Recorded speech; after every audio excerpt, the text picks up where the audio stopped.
Welcome to Tech Geek. So, today we'll be discussing about the interview experience of GlobalLogic. So, as GlobalLogic is currently recruiting students as freshers, so I have brought up some interview experiences from the students who used or who got recruited in the past few weeks or few months. So, this is all with you. Before beginning, I'd like to request you to please share, subscribe, and like. And yes, comment if you want me to present a video on some specific company or there are some queries which you want to get it resolved. Okay? Okay, so very first thing we'd like to know about is the recruitment process. So GlobalLogic has five major rounds.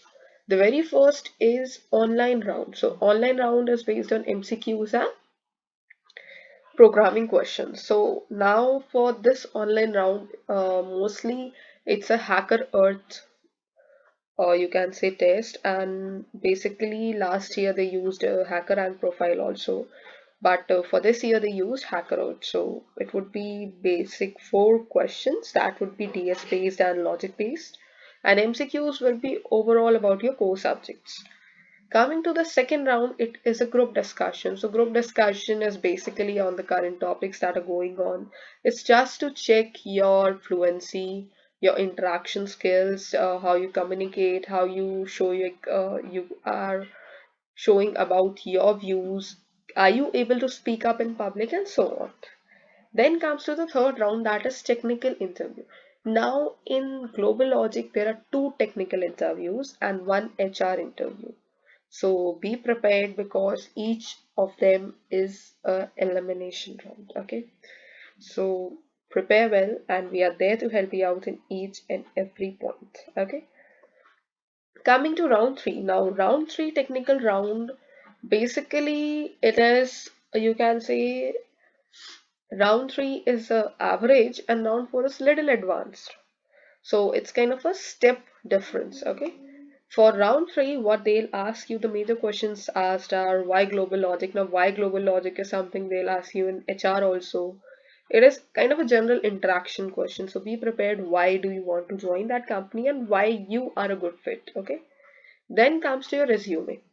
Now, in your resume, you must have mentioned any of your, you can say, a good language or technical command, or might be the interviewer will ask you like which language are you preferring to work on. So specify the language in which you are having command. In that language, they'll ask you some basic questions and obviously some coding questions. So from the last students which I interacted with, from you can say 6 to 7 students, I got to know major, you can say majority of them were given two programming questions during the interview. So be prepared with the programs too. Don't think you won't be given a programming question, you will be. And if not, then it's your luck.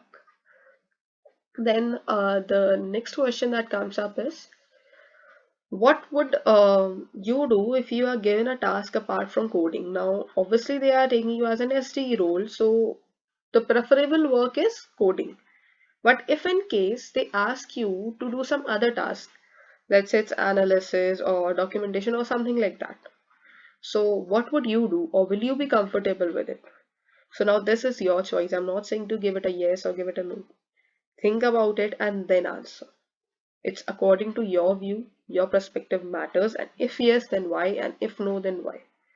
Do specify what is your goal, why you are working, why you're willing to work in that particular field or not. Okay. Then comes to SQL queries. Now, as DBMS is a core subject, so you must be aware of queries, the very first thing. Secondly, you must have a command on DBMS. Yes, that's very important. They'll ask you to write some queries. They would be basically that employee questions which we have based on joins, based on foreign key, reference key, and many more we have. And even you must know what is referencing, what is normality, BCNF form. So some basic questions specifically about that core subject. So be prepared with your core subjects, be prepared with one language you have a command on. Okay. Then in technical round, they also ask an MR question. That's basically a riddle or a puzzle they'll give you. and they'll check how intelligent you are, what is your thinking capability. Okay. Now coming to projects. Now this part varies accordingly. Sometimes they ask in technical round 3 or sometimes in 4. So basically you can say majority of them were asked in the third round, but only few were there who were asked in the fourth round about the projects. So now coming to your projects, keep in mind the projects you add are the ones which you did it, because they can ask you anything and everything. Very first would be you have to explain about your project, what's the objective behind it, why did you choose that particular project to develop. Then coming to which technology did you work. Now let's say you made a project in Java. They can ask you why you didn't choose C or C++. Was there any specific thing you had in mind that you wanted to work in Java only? Okay. Let's say you had a project in Java plus DBMS, yeah, you had MySQL. They can ask you why, which platform you used, and there are various things. You can be asked to draw an ER diagram or a project flow diagram, so on. Then comes to what was your role in your project. Now these questions are basically asked in each and every interview, so be prepared with each one of them. What was your task? Which particular part or module of the project was completed by you and how? And there's one question too they can ask you, which open source did you use? Let's say you use GitHub for this, you can say that. There are very, okay. So Git is very common, I guess. So Git is the preferable answer that you get to know. Then comes to round 4. Now in round 4, it's also the technical round, so it's a little advanced one. So be prepared that they'll ask you about DSA. Okay, so it was basically about searching and sorting algorithms. Some people were given some preferable line and were asked which sorting algorithm should be used. I'll give you an example. Let's say there are 16 students in a class, and you know each of their height and each of their marks. Now, very first thing you have to arrange them in height, and second you have to arrange them in marks. So height is unique for all, and for marks there can be let's say 3 people can or 2 people can have the same marks. So when you have to arrange heights in increasing order, which one would you use, which sorting algorithm, and if you have to arrange you can say marks, then which sorting algorithm will you use and why. Then what will be the, you can say they can ask you the time complexity in that. So be prepared with some you can say advanced level questions.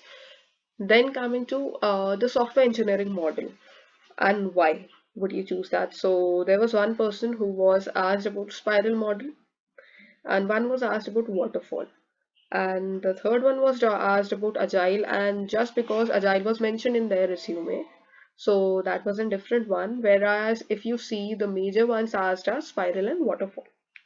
So you can go through it, the stages, what is the major role behind them, what are the advantages and disadvantages. Then comes to SQL, the very common question which each one you have heard. What is the difference between drop, delete and truncate? This is quite confusing and you all should know about it, okay? So be prepared with that. Then coming to the practical applications of linked list, array, queues. So these are the things you know.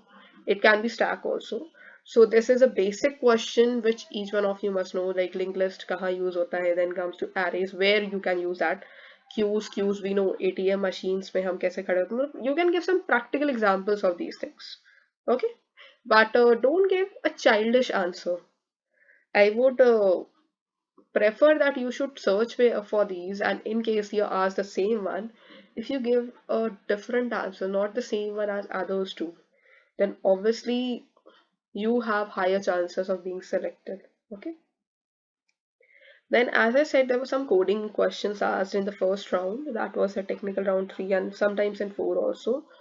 So what are those questions about? So strings, string reversal, counting of vowels, removal of spaces, and you can even say changing some vowel to some other one, something like that, or uppercase to lowercase, various strings questions, string manipulation. Then comes to linked list implementation. So this is a basic question. You just have to show how you'll implement linked list, circular, double, and so on. Then we have arrays. Now arrays, it could be increasing, decreasing, or move, or you can say rotating the elements by one, rotating the elements by k, dividing the array into two, or merging two arrays, so on. Then in numbers also we have various even, odd, sum, min, max. There are various questions in these, but okay. Now coming to this, they won't go in a higher one like BSc, something like that. So it's kind of intermediate questions. You know these things, you are practicing this. If you are good in these basics, then surely you will crack the round. Okay. Now comes to the last round. So if you do well, then obviously you'll reach the step, and this is the last round that will decide whether you have to stay or you don't have to. So again, the question begins with tell me about yourself. That's a basic one. Then comes to why GlobalLogic. Now, why GlobalLogic is again asked that why is that company your preference? Or let's say they can ask you, you got an offer letter from one company, let's say ABC company, and second from XYZ company, and then from GlobalLogic. So which one will you choose and why? And if you will choose GlobalLogic, then why not those? So be prepared with every aspect. Okay. Then we have, let's say there was a person who took drop. So basically, I've seen many people are there who took a drop and then completed the engineering. So this is a question for these students. So you had taken a drop and why? So what was that motivating factor that asked you, yeah, you have to take a drop? Or let's say you went to quota after 10th. So there are many students who prepared for JEE. For them also they can ask you why did you go there? Let's say not quota, you went to Delhi or any other place. They can ask you why was that particular place you opted for? What was the motivating factor? What you found that yeah, that place is a good fit for you. Okay. Then again, that's the question that's repeated. If you're given a task apart from your work, that was same as if you were given a work apart from coding, then what would you do, or would you like to do, or would you be able to do? So yeah, prove them that yeah, you are an all-rounder, you can do it, and be prepared with these scenarios that they can ask you to do some other work too. Okay. Then comes to few other questions, that is why you are a good fit, or why should they select you out of so many candidates. So it's kind of a thing you have to praise yourself, and praise that it's not blabbering or exaggerating. You have to show that yeah, you are a good fit without using you can say extra na bolke. Okay, you don't have to speak up so much extra that they get to know that you are speaking out false. So be true, straightforward, and be accurate. Okay. Then comes to the last one, they ask you about relocation. They even ask you about any specific thing you want to know about or know from them. Is there anything you are still confused of, or anything and everything you can ask them. Okay. Thanks for watching. Like, comment, and share. And in case you have any queries about this video or any other upcoming drives, do let me know. I'll be there to help you out. Thank you. Keep watching Tech Geek.